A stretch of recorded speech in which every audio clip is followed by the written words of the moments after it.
Welcome student, I am Sarita Bhardwaj. Today we continue the second unit, structure of an atom from 11th class, and today our topic is significance of de Broglie's equation. In the last video we discussed about the de Broglie's relationship, that is lambda is equal to h upon mv. How this expression is derived. Last video में ये हमने सारा discuss किया. आज हम क्या बताएंगे, इसकी सिग्निफिकेंस क्या है. अगर स्टूडेंट आपको लास्ट वीडियो का ध्यान है तो डी ब्रॉगलीज हमें किसके बारे में बताता है, tells us about the dual nature of the material particles, कि जितने भी मटेरियल पार्टिकल हैं सभी का कैसा नेचर होता है, ड्यूअल नेचर. मींस उसके पास वेव नेचर भी होता है और पार्टिकल नेचर भी होता है. लेकिन जब हम सिग्निफिकेंस की बात करते हैं तो D Broglie's equation is significant only for the microscopic particles. Means small size के पार्टिकल्स के लिए एप्लीकेबल है या सिग्निफिकेंस है इसकी, लाइक इलेक्ट्रॉन, प्रोटॉन्स और neutrons, not for the macroscopic particle. अगर हम डेली रूटीन में बात करते हैं तो हम किसके साथ डील करते हैं, मैक्रोस्कोपिक पार्टिकल्स के साथ, लार्जर साइज पार्टिकल्स के साथ. लेकिन डी ब्रॉगलीज की कोई भी सिग्निफिकेंस नहीं है in case of macroscopic particle. ये सिर्फ सिग्निफिकेंट किसके केस में है, माइक्रोस्कोपिक पार्टिकल के केस में. तो हम इन शॉर्ट ये बोल सकते हैं, there is no any significance of de Broglie's equation in our day to day life, because in our day to day life we come in contact of the macroscopic particle, not in case या not deal with the microscopic particle like electron, proton और neutron. And this fact is illustrated by considering the example. For example, we consider the electron having the mass 9.11 into 10 raised to the power minus 31 kg and having the velocity near about 10 raised to the power 6 meter per second. And by using the de Broglie's equation, that is lambda is equal to h upon mv, we are find out the wavelength of that moving electron. अब student h यहाँ पर Planck's constant है जिसकी value होती है ये 6.626 into 10 raise to the power minus 31 kilogram metre square second inverse. एक ध्यान रखना है student, joule is equal to kilogram metre square second inverse. हम यहाँ पर जूल भी लिख सकते थे, लेकिन हमने किस चीज़ को यहाँ पर प्रेफर किया, इस यूनिट को, क्योंकि हमारे पास मास ऑफ इलेक्ट्रॉन भी किसमें है, केजी में, और यहाँ पर सेकेंड स्क्वेयर इन्वर्स होगा, तभी तो हमारे पास क्या बचेगा, यहाँ जूल सेकेंड के फॉर्म में यूनिट्स बचेंगे. अब इसको जब हम सॉल्व करेंगे स्टूडेंट तो हमारे पास जो लैम्डा की वैल्यू आएगी वो नियर अबाउट आती है 7.28 into 10 raise to the power minus 10 metre. This wavelength associated with the moving electron is of the same order of the magnitude as that of the X ray, और X rays are easily measurable. Means तो ये वेवलेंथ भी हमारे पास easily measurable होगी by using the de Broglie's equation. और ये किसके केस में है, माइक्रोस्कोपिक पार्टिकल, छोटे पार्टिकल के केस में, लाइक दैट ऑफ इलेक्ट्रॉन. अब हम एक एग्जांपल लेते हैं बड़े पार्टिकल का, मीन्स मैक्रोस्कोपिक का. अब यहाँ हमने कंसीडर की एक मैक्रोस्कोपिक पार्टिकल के केस में बॉल को, जिसका हमने क्या लिया, m means mass of that ball, that is nearly equal to 10 gram. इसको किलोग्राम में कन्वर्ट करेंगे तो 10 into 10 raise to the power minus 3 kg. और हमने इसकी जो वेलोसिटी कंसीडर की, this moving ball, this is same as that of the electron, that is 10 raise to the power 6 metre पर second. Again we find out the lambda by putting the value into the de Broglie's equation. Student जब हम इस equation में इन values को put करके solve करेंगे तो हमारे पास वेवलेंथ की वैल्यू आएगी ये, and this wavelength is shorter than any of the electromagnetic radiation and we are not able to measure it, means it cannot be measured by any of the known method. Therefore it is difficult to grasp the idea of the waves that associate with this moving ball.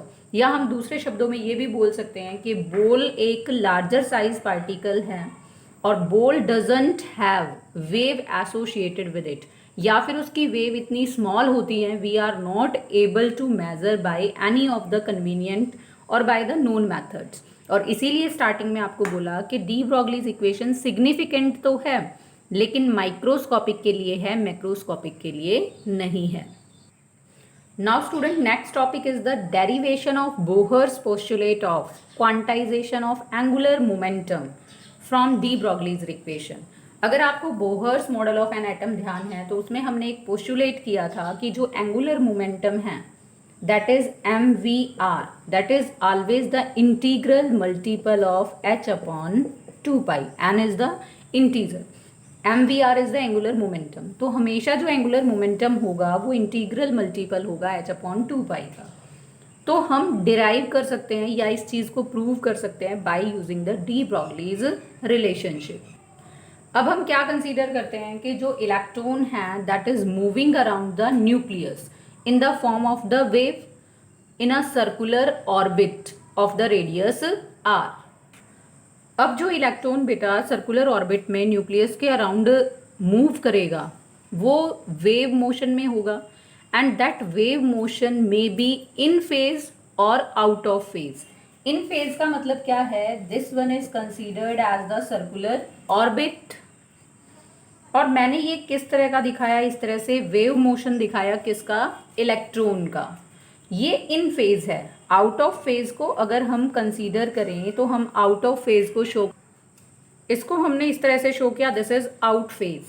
In phase कब होगी wave, when the two ends of the wave meet to give a regular series of crest and trough. For example मैंने यहाँ से start किया और घूमते हुए दूसरा एंड आकर यहीं पर मिल गया, लेकिन इसमें क्या होगा, the two ends of the wave doesn't meet with each other and there is no any formation of the regular series of crest and trough. तो अगर रेगुलर सीरीज क्रस्ट और ट्रफ की नहीं बनती तो आउट फेज है. अगर दोनों एंड मिल जाते हैं और रेगुलर सीरीज बनती है क्रस्ट ट्रफ की तो वो क्या है, इन फेज वेव मोशन. अब स्टूडेंट यहाँ से ये चीज़ तो क्लियर हो जाती है कि वेव मोशन को कॉन्टिन्यूसली इन फेज में रखने के लिए जो सरकमफ्रेंस होगी सर्कुलर ऑर्बिट की, that must be an integral multiple of number of the wavelengths. और अगर ऐसा नहीं होगा तो उससे क्या होगा, जो भी आपके पास वेव होगी दैट इंटरफियर द डिस्ट्रक्शन, या हम ये बोल सकते हैं it would interfere destructively and cancel each other and it undergo the destruction itself, यानी कि वो अपने आप को ही क्या कर देगा, डिस्ट्रॉय कर देगा. तो अगर हमें क्या रखना है, इन फेज रखना है, तो हमें क्या कंसीडर करना पड़ेगा, integral multiple of number of the wavelengths. नहीं तो वो कैसी चली जाएगी, आउट ऑफ द फेज. अब स्टूडेंट जो हमारा ये ऊपर वाला सारा डिस्कशन है इससे हमें ये तो क्लियर हो ही जाता है कि जो सरकमफ्रेंस होगी ऑर्बिट की, it must be the integral multiple of electron wavelength. यानी कि हम क्या लिख सकते हैं, सरकमफ्रेंस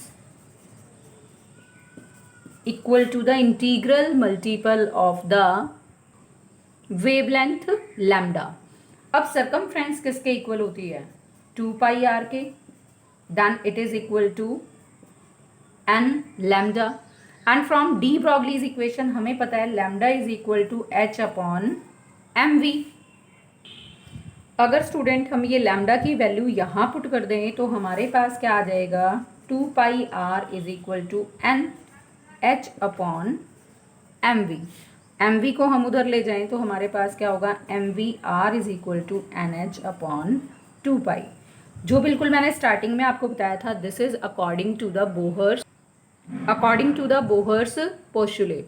तो स्टार्टिंग में हमने यही किया था कि डेरिवेशन हमें करना है बोहर्स पोस्टुलेट का, that is the quantization of angular momentum. और किसको यूज करते हुए, by using the de Broglie's equation. Now student the next topic is to find out the number of waves in nth orbit. अब जो number of waves in nth orbit होगा that is equal to the circumference of the orbit divide by the wavelength. अब student हमें पता है कि जो circumference है that is equal to 2 pi r. Lambda को डिनोट करते हैं, सॉरी वेवलेंथ को डिनोट करते हैं लैम्डा से, as lambda is equal to h upon M v. तो हमारे पास आ जाएगा ये 2 पाई आर अब is upon h upon M we. M v हमारे पास ऊपर की तरफ चला जाएगा, तो इस रिलेशन को और भी कैसे लिख सकते हैं, 2 pi r m v upon h. अभी स्टूडेंट हमने लास्ट एक्सप्रेशन में यूज किया था कि m v r is equal to N H upon 2 pi. यहाँ पर हमारे पास ये वैल्यू है MVR, मैं इसको मोल्ड करके इस फॉर्म में लिख दूँ यहाँ पर MVR।